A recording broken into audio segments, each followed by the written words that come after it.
Hey guys, I can't seem to make this video. I feel like it's just like my thoughts, but all scrambled and just kind of a salad. I'm like jumping from topic to topic. I just can't seem to get it. So I'm gonna try again.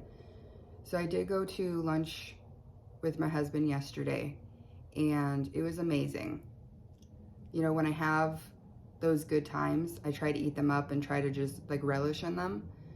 Um, it's really hard because I'm dealing with this ear pressure pain.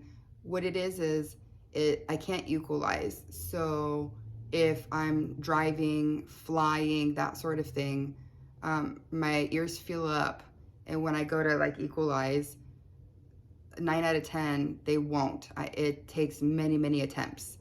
And then by the time they do equalize, you know, you're on the road or you're in a plane, it just fills back up. And doctors thought it was congestion, did allergy testing, nothing came of it. And then migraines, took migraine medication. It made me have severe thoughts, depression from I was on the topiramate. And I got off everything and was just like, I've had enough. It's just really throwing me for a loop. But now I'm supposed to be going to Europe in July for a wedding, and it doesn't look like I'm going to be able to go. And so my husband was booking the plane tickets for the kids and him yesterday, and it really kind of threw me in a depressive state because like you're already hypersensitive, and I feel like I always have to hang back because I just can't do it. If it was like going to the next state over, I would struggle through that and I would do that. But I can't fly 16 hours. And then my best friend of 20 years is coming up this weekend for a wedding, and she was supposed to be staying with me, but at the last minute isn't going to stay with me. So that was kind of another thing that hit me yesterday. And then I think it was just, there was a bunch of things that kind of piled on, made me extremely sad. So last night when we get into bed, my husband and I are talking, and like I'm crying, of course, because you know that's what I do now, is just talk and then cry. And he's like, we're not going to give up on trying to find out what's going on with your head and your ears, and we're, you know, maybe we need to go to a different doctor. And I, you know, with our insurance, we have a really high deductible, and so it's not something that I could just do, which makes me feel even worse because just medical care, if you don't need medical care, you don't realize it. But if you do need it, you realize that you're suffering because you can't get that medical care. Like just standard tests, MRI, or just standard tests can be thousands. And that can be really overwhelming. To just try to find out what's wrong with you can be thousands and thousands of dollars. And I get like doctors don't know everything, but I feel like they guess so much. Like I saw 4 ENTs and it's like, it's allergies. I had the balloon eustachian tube surgery where they put the balloon in your eustachian tube and pump it up because they thought it was eustachian tube dysfunction.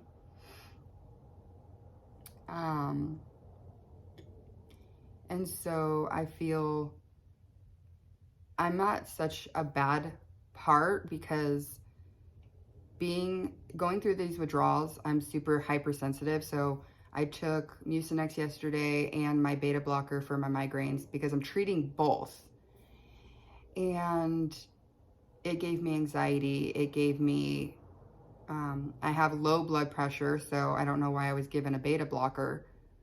But I was given a beta blocker and it just has not been good. I've been noticing I've been feeling like my blood pressure is dropping because I go to stand up and I have to lean or sit down or something because I can tell my blood pressure is dropping. So I can't take that anymore. I can't even take medication to try to figure out what's going on with me. And that is a really scary situation because I'm afraid to take anything. Like even decaf coffee gives me insomnia.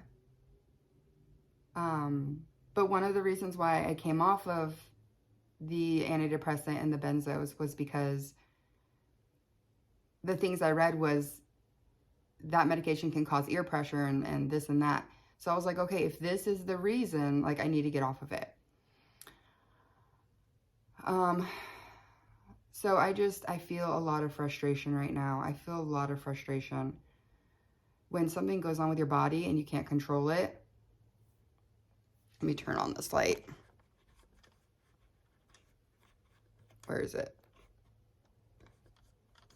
There it is.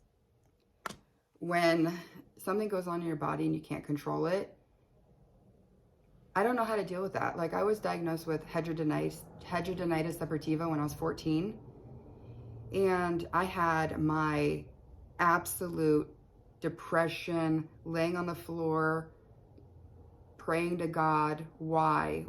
Because it's extremely painful disease, extremely painful. And since I was 14, I learned how to cope with it. I just don't know how to cope with this ear pressure, fullness, can't even leave my house, can't travel, I don't know how to cope with that. And I know people are offering me advice and I am so appreciative. I'm so appreciative. I don't know how to deal with this. The frustration and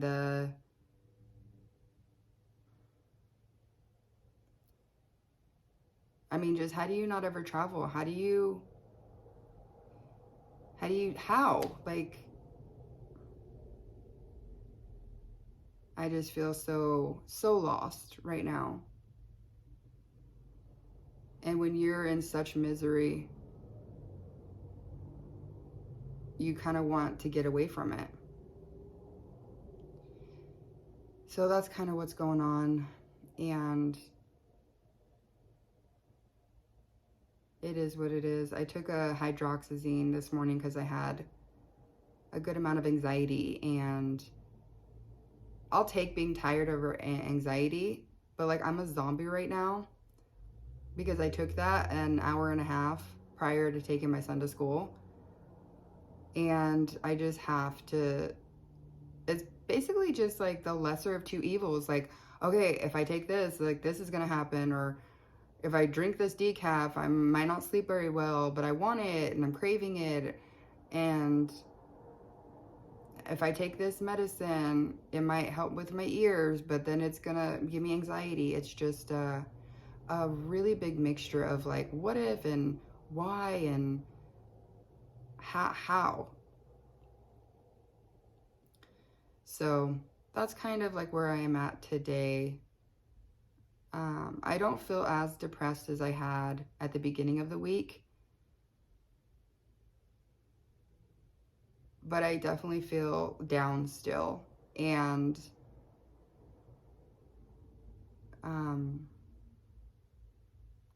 I wouldn't say I feel hopeless, but at certain times I do feel hopeless. I feel like I'm never going to figure this out and it's just going to keep dragging me under. But I try really hard to talk to myself and say, well, okay, this withdrawal, you just got to keep crawling. You got to keep crawling forward.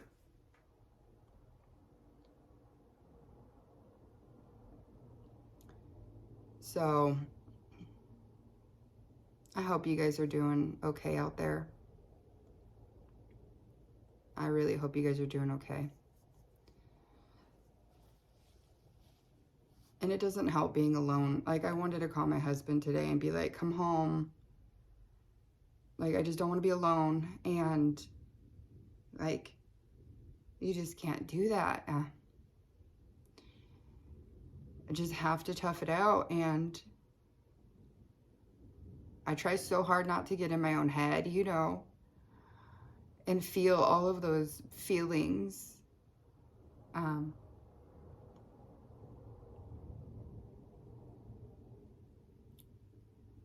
But I just have to, he takes our daughter to school, and that's just like the biggest help ever. That's the biggest help. I did it a day or two last week, a day, and it was so hard. It was so hard because if I don't sleep and then I finally fall asleep at like 3 or 4, and I just can't do the get up at 5:30. I just can't. So he's been doing that, and it's been amazing. I'm so thankful. And I lean on him for everything. I really do. And he's there. He's comforting, and he's there. And I'm so thankful. I just don't really know how to move on. It's almost like you feel like, if you feel like you're so broken that you don't see how you're going to come out of it. You feel so broken mentally, physically, everything, that it feels like it's going to be like such a long road, if at all. And that's what's hard for me, is just feeling like a human again and feeling okay again.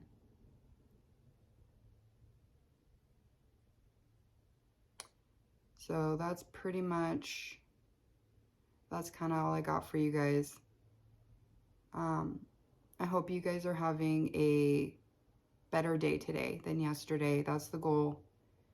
1 step forward, maybe 2 steps back, 2 steps forward, 1 step back. If you're about to go through this, just know that you're going to make progress, and you're going to go backward and forward and backward and forward. It's not like 2 steps forward, 2 steps forward, 1 step forward. It's forward and back. But this is honestly one of the hardest things I've ever done in my life. Postpartum depression was horrific for me. And this would be a close first. That, and then this is one of the most awful things I've ever been through. To not have control over your body and to not have control over your mind. Like, I never even knew of depression growing up. Never, bounced around a lot and didn't know depression at all. And so to have it now, I don't have any tools to deal with it because I never had it growing up. First time I ever got depression was when I was pregnant with my daughter at 25.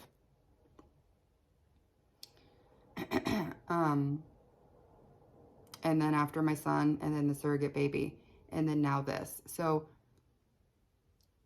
yeah, a hormonal thing. So I just try to get tools to deal with it, but how do you deal with a feeling? You feel like shit, and how you can't really deal with a feeling. All right, guys, I'm going to leave it there. I'll see you guys tomorrow on the live at 12 o'clock Pacific time.